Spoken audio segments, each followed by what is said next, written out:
Mas eu quero girar aqui pelo nosso estúdio, pela nossa arena. Aliás, cadê o nosso reloginho, hein, Stephanie? O relógio que marca o tempo que falta para as eleições. São 30 dias, é isso? 31 dias hoje, dia 2 de outubro, dias. hoje 1º de setembro, 31 dias. Faltou só você terminar. Burro, 31 dias, né? Hoje é dia 2. Imagina, fazer conta ao vivo é um desafio. Não, faltam 30 dias e mais algumas horas, hoje já foi. Então... Mas deixa eu voltar para cá para falar com o mestre Boris Casoy e o professor Rafael, passar por aqui. Tudo bem, Boris? Tudo bem, bom dia para todos. Boris, queria que você falasse um pouquinho para a gente. Sai o resultado do PIB, então. 1% no primeiro trimestre, 1,2% no segundo, melhor do que esperavam. A gente tem aí um noticiário econômico que a Thaís, o Naca, o Sérgio Vale trazem para a gente aqui quase todo dia. Melhorando, né? É o desemprego mais baixo desde 2016, não é isso? Deflação nos últimos 2 meses, caiu o preço do combustível, caiu o preço da energia elétrica. Isso tem potencial de virar voto para o governo há 30 dias e algumas horas da abertura das urnas, Boris? Eu acho que tem. Como, mesmo se não atinge a população, como o Vale explicou, vai demorar para chegar até a população mais pobre, é instrumento de propaganda, Rafael. É instrumento de inibição da propaganda dos adversários e o instrumento positivo de propaganda do governo Bolsonaro e, portanto, da candidatura dele. Agora, a minha dúvida, e aí estão os especialistas, viu? Você também, é a seguinte: é sustentável? Nós estamos comemorando, está o bolo com as velas acesas, foguetes. Será que isso se sustenta depois de dezembro? Ou esse cenário é muito impulsionado por uma atitude, por injeções que podem ser consideradas artificiais, do bombinto, etc, etc. Essa a minha dúvida, imagino que seja a dúvida de um monte de pessoas, como diria o ilustre candidato Ciro, uma cirada, eu chamo, que ele deu ontem, dizendo que é difícil explicar para o pessoal da favela. Aliás, a gente vai falar dessa cirada, como disse o Boris agora há pouquinho. Professor, tudo bem, professor? Tudo bom, Rafael? Tem aquela velha máxima, né? O depois, a gente vê depois, não é isso? Porque agora... Tá bom, Júlio. Depois, a gente vê depois, não é isso? Tem o processo eleitoral agora e me parece que é o que importa para o governo, capitalizar esse noticiário positivo, né? Se a sensação vai chegar nas pessoas, a gente não sabe, né? Bom, primeiro, bom dia, Rafael, bom dia. Stephanie, todos os colegas. Temos um fato novo, né? Acho que não vem muito em boa hora a nossa discussão sobre economia, porque, em boa medida, a gente estava discutindo muito o efeito de campanha, declaração de um candidato, etc. e tal, mas tem um dado super importante, que é a maneira como o eleitor vai enxergar o governo. E a gente tem repetido sistematicamente que a eleição de 2022 é aquela eleição que tirou o peso da agenda de corrupção lá de 2018 e colocou de volta questões econômicas e distributivas no debate, como principal condicionante da avaliação de governo. E a gente já vê essa melhora. Com esses dados novos, a economia reagindo, certamente é um dado positivo para o governo. Agora, a grande questão, e aí que a gente pode debater aqui hoje ao longo do programa, será que vai ter essa transferência, ou seja, a melhora da avaliação de governo vai virar voto, ou por esses condicionantes políticos, seja a imagem do presidente, seja desempenho em sabatina, em debate, pode ter aí algum barulho que atrapalhando a pessoa não conectar o governo e a sensação ao presidente. Em geral, se faz essa conexão. O que a gente tem notado agora para 22 é que essa conexão é mais fraca. Não tem se transformado de forma tão intensa em votos, sobretudo que o presidente precisa virar a campanha de acordo com as principais pesquisas. Muito bom. Stephanie, cadê o Molica, o Leandro Rezende, o Uribe, a Basília? O pessoal tá demorando no camarim hoje. Chamou, falou, hein? Que coisa, estão por aqui. Que absurdo isso. Já vou passar a bola para vocês, queridos, essa galera que está aqui no nosso telão. Deixa eu apresentar, estão chegando agora Gustavo Uribe e Basília Rodrigues, nossos analistas direto lá de Brasília, e o timaço do Rio de Janeiro também, Leandro Leandro Rezende e Fernando Molica já estão aqui com a gente. Já falo com eles. Antes, Thaís Herédia tinha pedido a palavra, que assim, chamou, tem prioridade, tá, Thaís? A gente vinha falando muito disso, assim, do descolamento que há entre o discurso, né? A gente traz números, mas isso talvez não comunique direto com o eleitor que quer saber mesmo quando é que o carrinho do supermercado vai ficar mais barato, quando é que esses números positivos da economia vão chegar no litro do leite, que virou um grande vilão, né, Thaís? Tem resposta para isso? Eu não tenho, mas se eu puder usar a palavra para, inclusive, passar a bola para o Sérgio, porque eu também tenho dúvidas, e afinal de contas ele é o nosso economista aqui. E, Sérgio, há uma preocupação exatamente com essa, eu falei há pouco, de um processo já de transição e de normalização das famílias que sustentam, né, o crescimento do PIB no Brasil há muitos anos, voltando a consumir mais serviços do que bens e produtos, mas o carrinho do supermercado continua sendo um peso relevante no orçamento das famílias de baixa renda. O último dado de inflação que saiu já começou a mostrar uma desaceleração no preço dos alimentos. Aí eu aproveito para perguntar para o Sérgio exatamente quando que as pessoas vão começar a sentir esse equilíbrio melhor ali na lida do seu orçamento, com o alimento caindo um pouquinho e o preço dos serviços, se vai subir mais ou não, ou seja, se vai haver uma troca com equilíbrio ou com uma compensação ainda ruim. Pois é, Thaís, no caso da inflação brasileira, a gente tem que ir uma coisa de cada vez. A gente está conseguindo baixar a energia agora, a gente está conseguindo baixar combustíveis, mas o problema todo que a gente vai ter pela frente ainda é na própria alimentação, né? A alimentação, a gente está tendo uma queda em leite agora, mas quando a gente olha para frente, tem um período de seca que está vindo para o final do ano, que é o Laninha, né? Esse nome que é um bicho-papão, mas pelo terceiro ano seguido a gente está tendo Laninha no Brasil, isso provavelmente vai significar seca no sul do país, e a gente está passando por seca não só aqui, mas no resto do mundo também. Então, inflação de alimentos, muito provavelmente, infelizmente, ainda vai continuar com a gente durante algum tempo. Agora, tem o lado negativo da inflação de alimentos, mas preço de commodities agrícolas elevadas tem um impacto também na atividade. Os lugares que mais crescem no Brasil hoje em termos de renda, em termos de PIB, são os estados do agronegócio. Então você piora um lado pela inflação, mas você acaba ajudando a atividade por outro por conta de impacto que você tem na renda nesses estados. Então tem essa dicotomia, né? A inflação atrapalha, mas a renda está acabando por ajudar o resto da economia. O Sérgio estava contando aqui nos bastidores que boa parte desse investimento que surpreendeu hoje talvez esteja vindo exatamente do campo que está vendo o preço dos alimentos lá em cima. Exatamente, investimento, essa melhora toda que a gente está tendo agora, muito certamente não é por construção. A construção está começando a sentir os impactos de juros, que a gente já está tendo alta desde o ano passado. Metade do investimento em geral no Brasil é por conta de máquinas e equipamentos, bens de capital, como a gente chama. E grande parte disso está crescendo nos últimos anos por conta de energia e especialmente máquinas agrícolas. Então, todo esse espaço de crescimento que a gente teve nas commodities nos últimos 2 anos está ajudando muito no investimento. Ajuda no investimento, ajuda na renda desses estados. Então, eu diria assim, o PIB de 2022, a história é o quê? É serviços no pós-pandemia, e as commodities. Aí tem agricultura, tem metálicas e tem petróleo, que acaba ajudando também, que teve impacto muito forte de preço por conta da guerra. Sérgio, pois é, estamos aqui já dentro do Arena Eleições, são 9h19. Tivemos nosso primeiro Breaking News, você viu aqui na tarde, né? Saíram dados do PIB do segundo trimestre aqui no Brasil. Estamos já ouvindo os nossos especialistas, mas claro que a gente tem outros assuntos também para jogar para eles, para ouvi-los. Foi divulgada ontem uma pesquisa XP e PESP para a presidência da República. A gente vai dar uma olhada agora nos números do cenário de primeiro turno no levantamento estimulado. Vamos ver. O ex-presidente Lula, do PT, aparece em primeiro, com 43% das intenções de voto. O presidente Jair Bolsonaro, do PL, vem em seguida, com 35%. Na sequência, aparece Ciro Gomes, do PDT, com 9%. E Simone Tebet, do MDB, com 5%. Felipe Dávila, do Novo, aparece com 1%. Pablo Marçal, do PROS, Sofia Manzano, do PCB e Soraya Tronic, do União Brasil, foram citados, mas não chegaram a 1%. O mesmo ocorreu com Roberto Jefferson, do PTB, Vera Lúcia, do PSTU e Léo Péricles, do Unidade Popular. Emael, do Democracia Cristã, constava na lista, mas não foi citado por nenhum entrevistado. Brancos e nulos somam 4%. Não sabem ou não responderam são 2%. Bom, a gente também tem aqui o resultado da simulação de segundo turno feito pela XP e PESP entre Lula e Bolsonaro. O ex-presidente aparece com 53% das intenções de voto. o presidente tem 38%. Brancos, nulos, não votariam, não sabem ou não responderam, somam 9%.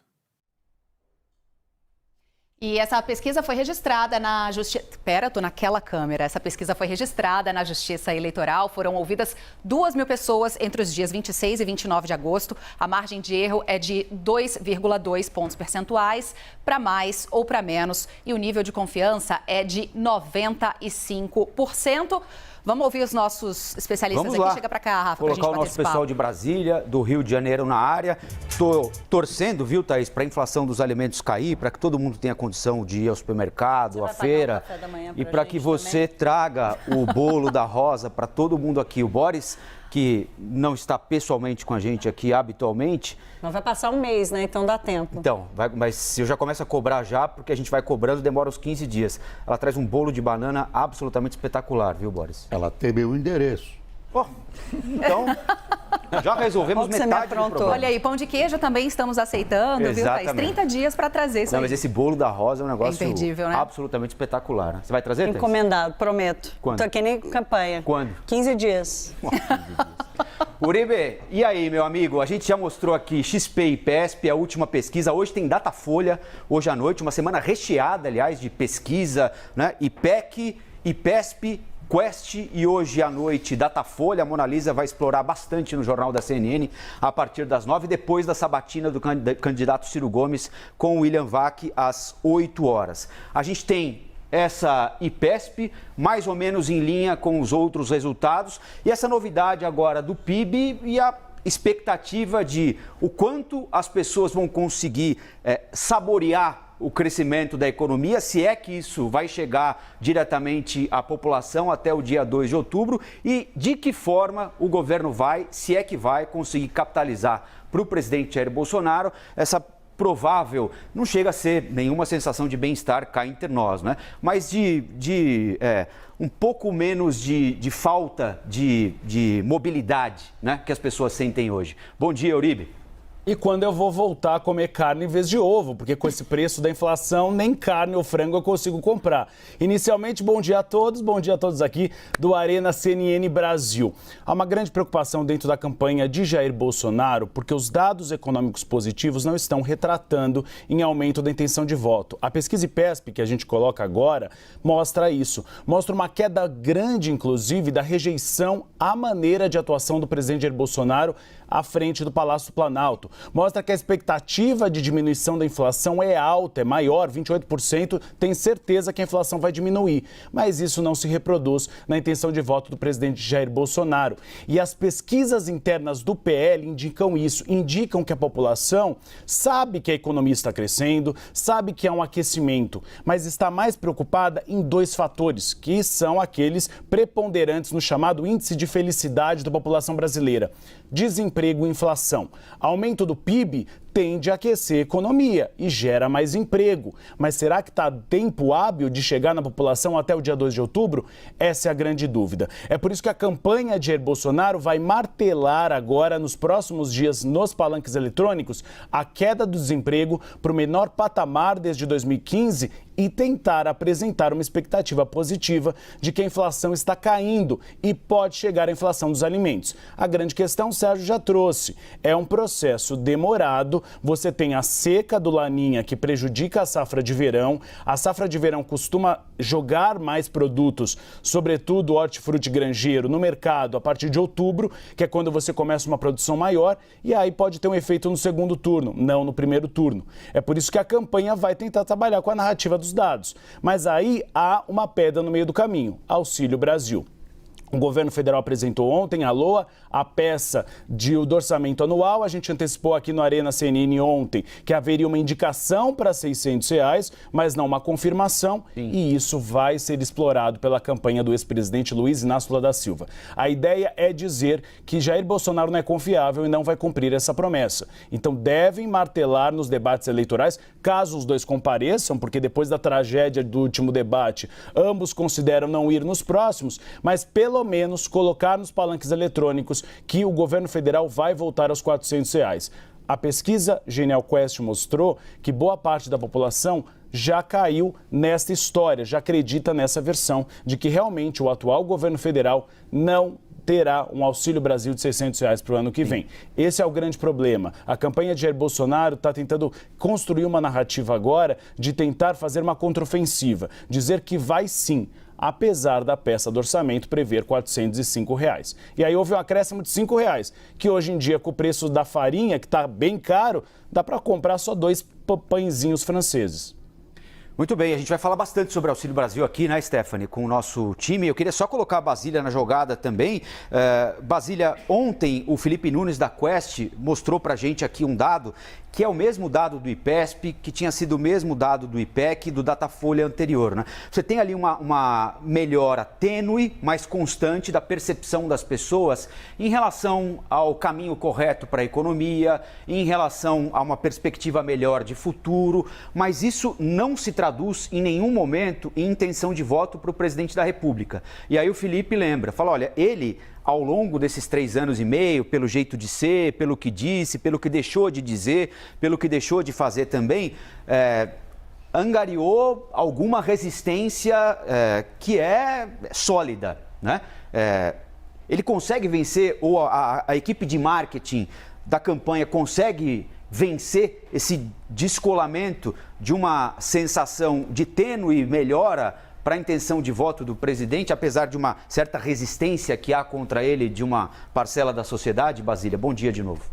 Bom dia, tudo bem? O candidato Jair Bolsonaro, não o presidente, mas o candidato Jair Bolsonaro continua sendo o mais rejeitado. A rejeição é altíssima, mas o cenário já esteve pior em outros momentos. Faltando, então, agora um mês para as eleições, existem ao menos 2 táticas. A tática propositiva, de falar de uma maneira otimista do que o governo fez, o que poderá fazer em 2023, e a tática Colombo, Stephanie, todos os meus amigos aí no Arena CNN, a tática de falar mal do seu rival. Então, em que pese a importância dessa pauta positiva, está aberta mesmo a temporada de intensificação dos ataques. Então, veja que pela via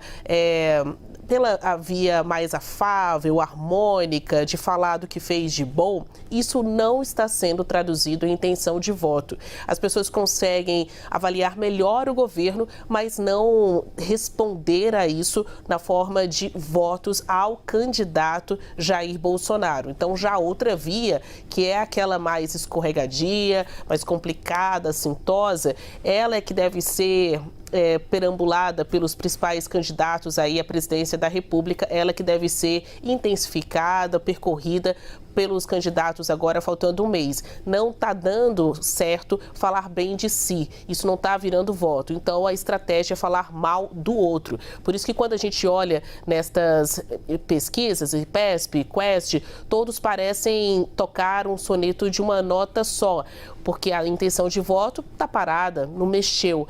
Agora, quando você olha para a tabela da rejeição, ali tem algumas lições, alguns sinais importantes para as campanhas dos presidenciáveis.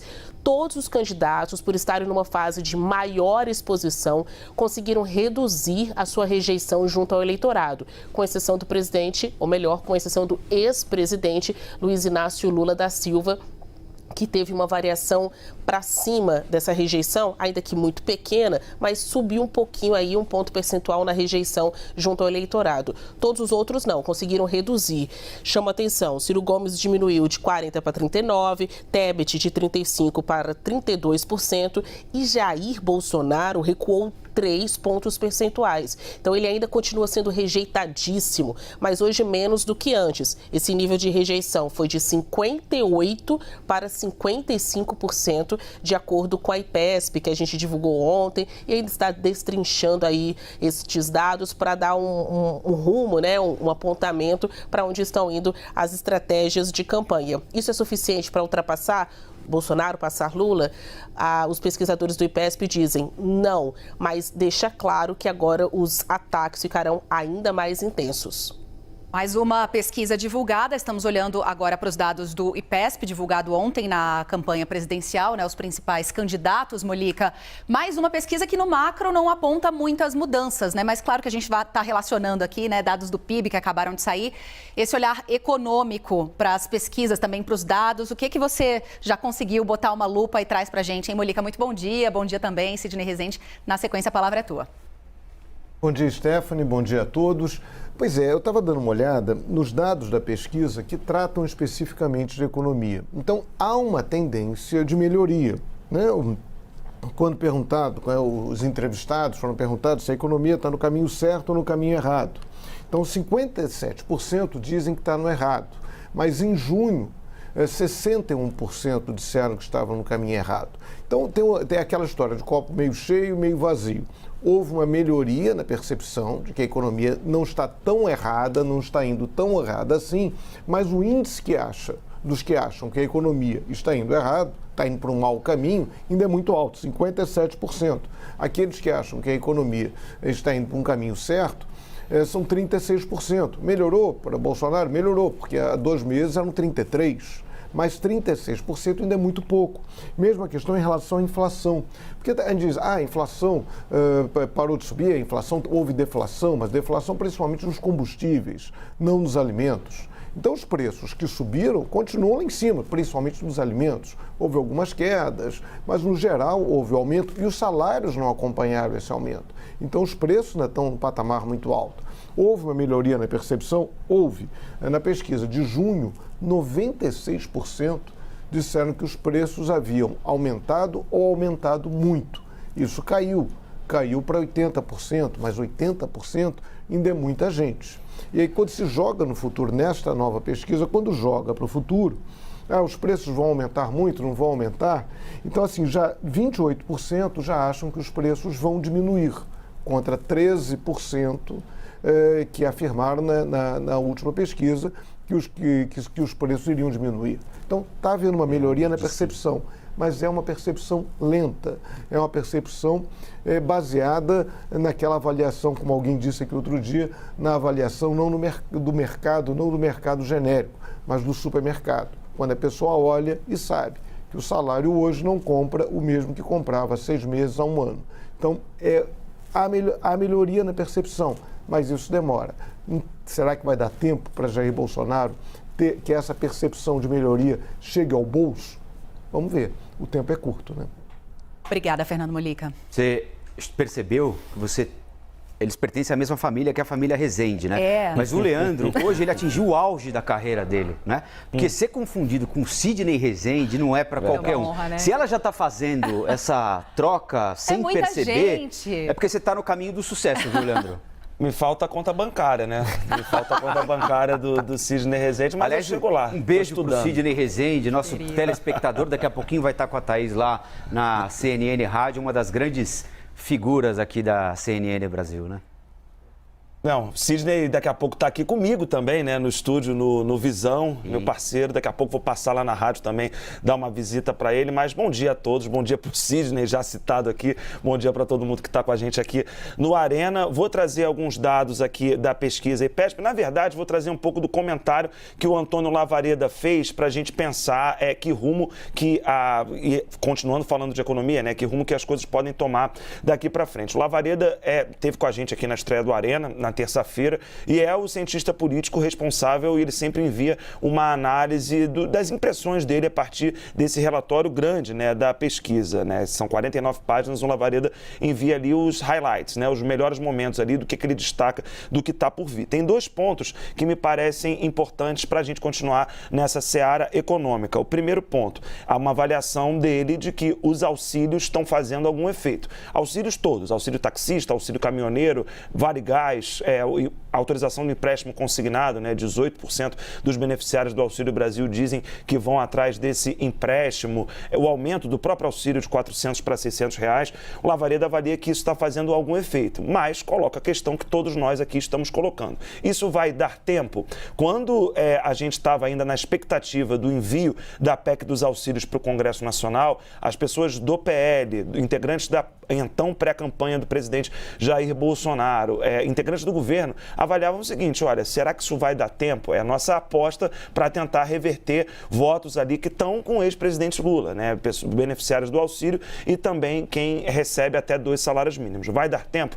Essa questão continua se impondo, porque até aqui o que se mostra é que ainda não deu tempo. Não deu tempo de fazer efeito para o eleitorado mais pobre, não deu tempo dessa sensação de melhoria na economia, como o Molica colocou, do mercado, não do supermercado. Isso ainda não está presente na vida das pessoas e não fez uma mudança substantiva no que está pensando o eleitorado nesse momento. Um outro ponto é que o Lavareda coloca ali uma declaração que ele deu para o nosso colega Ricardo Noblat, do seguinte, desde o começo, nas últimas 8 eleições presidenciais, quem estava liderando as pesquisas de intenção de voto no começo da propaganda da televisão acabou vencendo as eleições. O que mostra que esse tempo de reação da economia, do efeito para a vida das pessoas, dessas melhorias econômicas que de fato estão acontecendo, ele é muito curto. A gente tem aí um mês para o primeiro turno das eleições. Então, é um mês que o governo precisa pelo menos vender a imagem de uma melhoria na economia para tentar buscar votos que no momento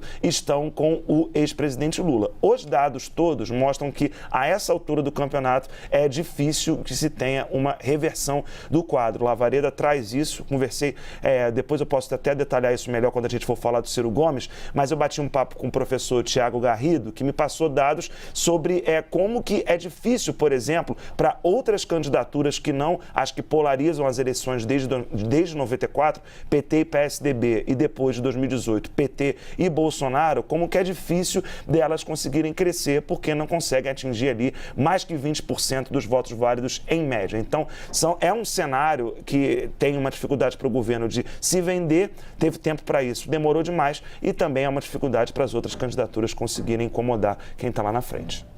Classe aplicadíssima, levantou o dedo, falou, Molica. Só para já que o Leandro falou no Lavareda, lembrar uma frase dele que é muito boa. Ele diz que eleição não é uma manifestação de gratidão, eleição é investimento. Então não basta apenas o cenário. O cenário está melhorando. Na hora de votar, o eleitor pensa, mas vai melhorar com este ou vai melhorar mais com um outro? Então essa ideia, eleição é investimento. E isso que é o que o candidato, que o Lula tenta buscar o tempo inteiro. Tenta resgatar a ideia que o investimento nele, nesse aspecto social, é melhor. É o que ele tenta vender. Com vocês. Fernando Molica, Leandro Rezende, falando ao vivo, direto do Rio de Janeiro. Wilson, que vem comigo aqui, até o outro canto da nossa arena, é isso, Stephanie? Vá. Vou lá, então. A3. Não, é o Seninha. Seninha vem comigo. Então, para a gente falar um pouquinho, o Naka e Sérgio, sobre o orçamento, né? Porque época de campanha eleitoral é época de campanha eleitoral, né? Todo mundo prometendo mundos e fundos, vou fazer, vou acontecer e tudo mais. O presidente Jair Bolsonaro tem uma desvantagem em relação ao principal concorrente, o ex-presidente Lula. O presidente Jair Bolsonaro está no cargo. E ele teve de mandar o orçamento para o ano que vem para o Congresso Nacional, né? E quem tem a caneta e a chave do cofre na mão tem a responsabilidade por isso também. Então ele mandou o Auxílio Brasil, R$ 405. Ele promete 600 na campanha eleitoral, a partir de janeiro.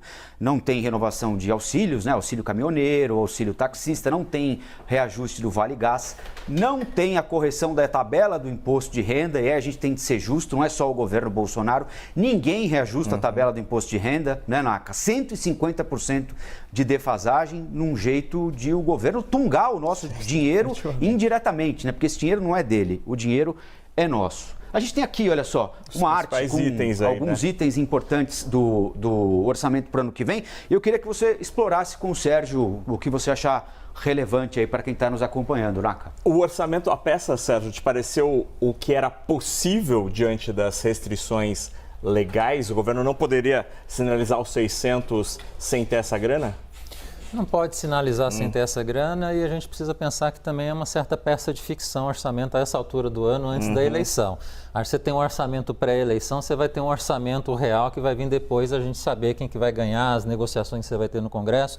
Aí sim eu acho que a gente vai ter isso mais acordado. Os R$600 obviamente não entra agora, que você não tem como acomodar, mas muito provavelmente, especialmente se o Lula ganhar de fato, mas acho que também com o Bolsonaro, esse valor vai ficar no ano que vem. Agora, a grande questão do orçamento para o ano que vem, na questão fiscal, Rafael e Naka, é que você tem um cenário de crescimento menor, preços de commodities em geral mais baixos do que a gente está tendo esse ano, gastos que estão sendo acumulados para o ano que vem. Quando você junta essas duas coisas, você sai de um superávit esse ano, que a gente está conseguindo entregar números bons no fiscal de 2022, para um déficit em 2023 que começa na casa de 100 bilhões de reais.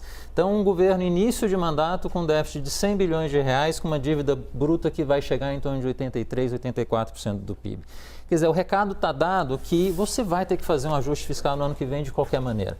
Né? Isso não vai aparecer agora, acho que não vai aparecer no final do ano, mas o presidente vai entrar, a primeira medida que ele vai ter que fazer é algum tipo de ajuste fiscal.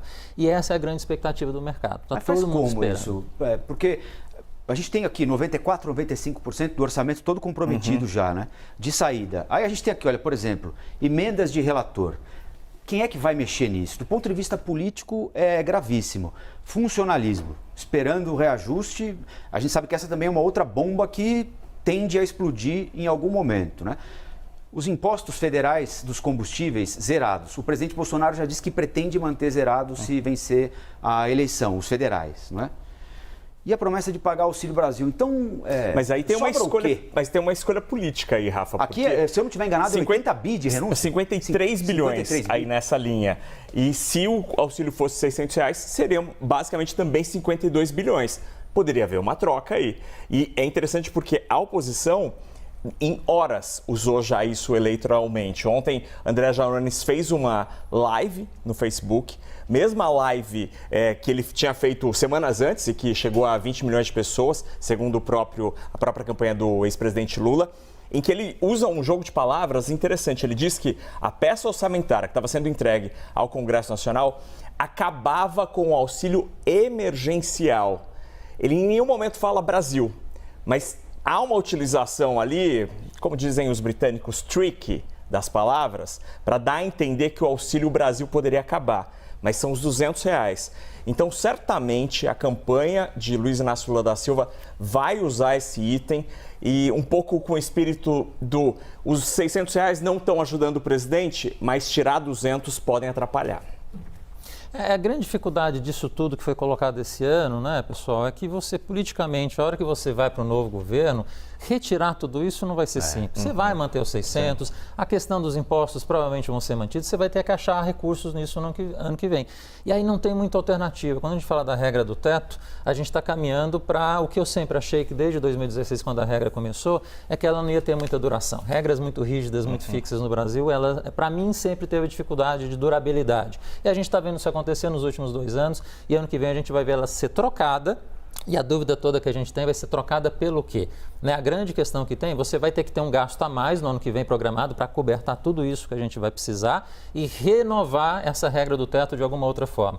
Mas fazer com que ela seja crível e com que ela consiga durar ao longo dos próximos anos. O Brasil é o país que tem mais regras fiscais do mundo e é o país que mais consegue quebrá-las. A gente precisa ter uma regra que funcione e que dure, que a gente não tem isso até hoje. Eu não sei se a Thaís está ouvindo isso, mas eu tenho ouvido que no próximo governo, independentemente de quem ganhe nas urnas ali, vai ter aumento de imposto. Eu não sei se a Thaís está ouvindo isso. Ou se tá. Olha, é uma questão de matemática financeira do setor público, né, Naca? Assim, ou aumenta imposto ou não tem como pagar, nem fazendo um remanejamento do orçamento como ele é hoje, vai ser possível cumprir todas as promessas. O grau de desoneração e de isenção tributária que o país tem hoje e vai continuar tendo, pelo que nós vimos ontem da Lei Orçamentária Federal, ele impede qualquer aumento de despesa. Portanto, é um consenso entre os economistas dizendo que, né, de duas, uma, você vai se endividar ou você vai aumentar os impostos. O que o ministro Paulo Guedes tem repetido é que ele paga tudo se o Congresso Nacional aprovar a tributação sobre lucros e dividendos. Agora, se isso vai acontecer, em que tempo e em que medida isso consegue ser implementado a ponto de melhorar o caixa o mais rápido possível do setor público, aí é outra história. Agora, Thaís, falando nesse pacote de benefícios, né, que o governo tentou, já vem implementando, né, nessa pré-campanha eleitoral que já estava em andamento, agora oficialmente na campanha, tem mais um esforço que espera-se que traga resultado. É pelo menos a expectativa da equipe econômica do governo, né? Você tem bastidor sobre isso. Eu acabei de apurar aqui uma apuração, eu e o Uribe, apesar de eu não estar sentadinho do lado dele ali como a Basília, eu importuno ele mesmo assim, achei vocês aqui, saiu uma edição extra do Diário Oficial da União, determinando que as empresas, as concessionárias de energia elétrica já coloquem uma redução do ICMS na próxima conta de luz, sob pena de pagarem multa diária de R$10 mil. Aqui tem um esforço de colocar, um esforço não, né? Uma tentativa de fazer as empresas baixarem o mais rápido possível a conta de luz. Um levantamento feito pelo Ministério de Minas e Energia, nós demos aqui na CNN Brasil, mostrou que até semana passada apenas 5 estados já haviam promovido essa queda. Minas Gerais, Espírito Santo, São Paulo, Paraná e Rio Grande do Sul. Quando o projeto que determinou a redução do teto do ICMS para algo entre 17% e 18%, para combustíveis, energia, telecomunicações e transportes, a média de redução da conta de luz esperada pela Agência Nacional de Energia Elétrica rodava em algo de 12%. Então, alguns estados vão promover uma queda maior, outros uma queda menor, a depender da alíquota que eles já aplicavam na conta de luz. Portanto, há uma expectativa para essa redução e agora sai essa edição extra do Diário Oficial da União dizendo, se não trouxer na próxima conta de luz a redução do ICMS, tem multa de R$10 mil e o Uribe completa a apuração. Vai, Uribe.